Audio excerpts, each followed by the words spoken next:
Vamos ler algumas passagens numa Bíblia interlinear, onde nós temos uma das versões mais antigas da Bíblia, escrita em grego. E embaixo a tradução exata da palavra em português. Ou seja, nós vamos ler grego com palavras portuguesas. Então, não existe concordância da língua portuguesa. Nós vamos ler como se fosse grego. Pode parecer confuso e até existe uma expressão. Por acaso estou falando grego? Então, quando você não entende o que a pessoa fala, algumas pessoas dizem a ela, tu está falando grego? Porque elas não conseguem entender por causa da organização e da ordem das palavras. Então, pode parecer estranho no começo, mas depois a gente se acostuma e entende. Você conhece o telefone sem fio? Aquela brincadeira onde uma pessoa fala para outra uma palavra e essa pessoa fala para outra pessoa e assim por diante, até terminar a brincadeira.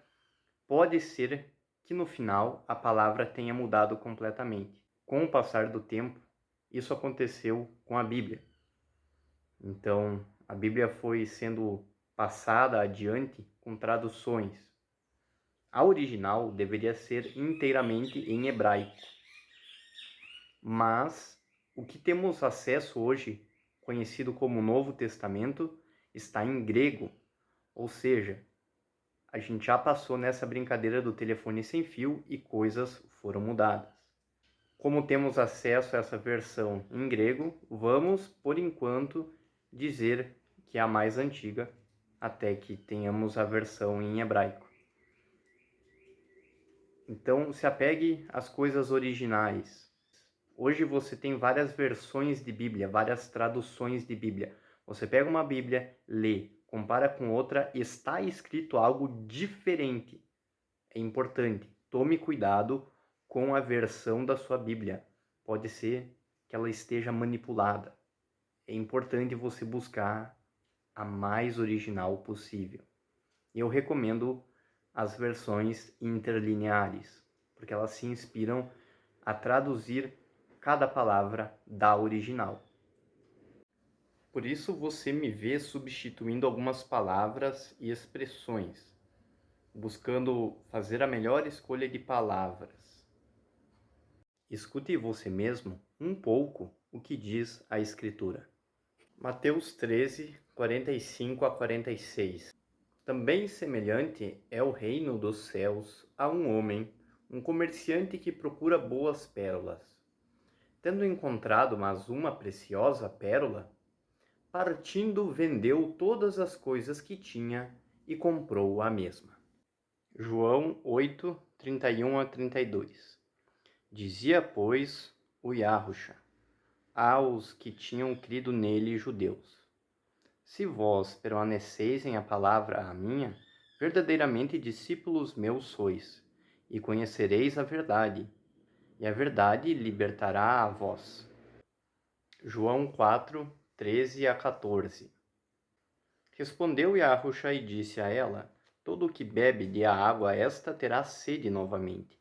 O que mais beber de a água da qual eu darei a ele, de modo nenhum terá sede para sempre, mas a água a qual darei a ele se tornará em ele fonte de água jorrando para a vida eterna. Efésios 4, 11 a 16. E ele mesmo deu uns apóstolos, outros profetas, outros evangelistas, outros pastores e mestres, para o aperfeiçoamento dos santos, para a obra de um ministério, para a edificação do corpo do ungido, até que cheguemos todos até a unidade da fé e do conhecimento do Filho de Deus, a homem perfeito, à medida da estatura da plenitude do ungido, para que não mais sejamos crianças arrastados pelas ondas e levados ao redor por todo o vento da doutrina em a artimanha dos homens, em astúcia para a maquinação do erro, seguindo a verdade, mas em amor cresçamos para ele, em todas as coisas, o qual é a cabeça, ungido, de quem todo o corpo bem ajustado e unido, mediante toda a junta da provisão, segundo operação em a medida de uma de cada parte, o crescimento do corpo efetua para a edificação de si mesmo em amor. A escolha da leitura de todas essas passagens transmite uma mensagem. E eu vou explicar essa mensagem. Na parábola da pérola, nós vemos que algo extremamente valioso nos faz desapegar do que não é valioso. E o que essa parábola quer significar? Quando conhecemos a verdade, quando conhecemos o Messias e sabemos que ele veio ao mundo para perdoar os pecados e salvar os eleitos, nós deixamos de seguir as velhas crenças, os velhos ensinamentos, pois sabemos que esse verdadeiro ensinamento, ele é de fato o mais precioso. E vemos também na própria fala do Messias de que aqueles que o seguem e se mantêm na palavra dele são libertos verdadeiramente. Por isso, somente a verdade liberta. E assim a gente vê como é satisfatória a verdade. Assim como também na passagem que o Messias fala com a mulher no poço e fala da água que mata a sede para sempre. Veja como é eficaz, como é uma vez e basta. E tudo isso culmina em Efésios, onde o apóstolo fala, né, que o Messias, ele distribuiu as pessoas, algumas para falar do futuro, algumas para serem enviadas a locais, algumas para ensinar e algumas para transmitir a boa mensagem, ou seja, o evangelho. O evangelho significa boa mensagem. Que boa mensagem é essa? Eu sou salva. O nome do Messias. O Messias, ele salvou os eleitos. E essa é a boa mensagem. E esse canal está voltado a esta mensagem. Toda a escolha dessas passagens se encaixam muito na minha história. Então eu tinha outras pérolas, eu frequentava os templos denominados cristãos e meu Messias se chamava Jesus. Não só isso, mas também busquei conhecimento, a dita gnose, li sobre esoterismo, psicologia transpessoal e um monte de ensinamentos esquisitos. Mas quando de fato encontramos a verdade, aí está a libertação. Você experimenta da verdade uma vez, você larga tudo aquilo que era o fermento, sabe? É algo puro, algo eficaz, é a água que se bebe uma vez e não se volta a ter sede. E assim como a gente vê a importância de saber quem é o Messias, qual é o seu nome, com certeza muito mais também, saber qual é o nome do Criador. Ele não se chama Deus, Deus é um termo que você usa para falar de deuses, né? Como que o Criador do céu e da terra se chamaria Deus? Não faz sentido. Aí você pega o nome desse ser supremo e diz, ah não, então uma divindade menor eu vou chamar de Deus. Não faz sentido.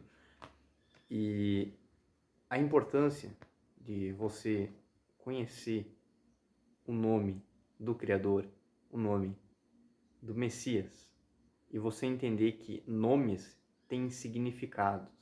O seu nome tem um significado. E aposto que você não sabe o significado dele. O nome do Criador é Eu Sou. Eu sou o que sou. E o nome do Messias é Eu Sou Salva. O nome do Criador está no nome do Messias. E em meu nome está a vocação de lhe passar esta mensagem. Conclusão. Quem é o seu Messias? Ele se chama Jesus? Ele se chama Yehoshua? Ou ele se chama Yahusha?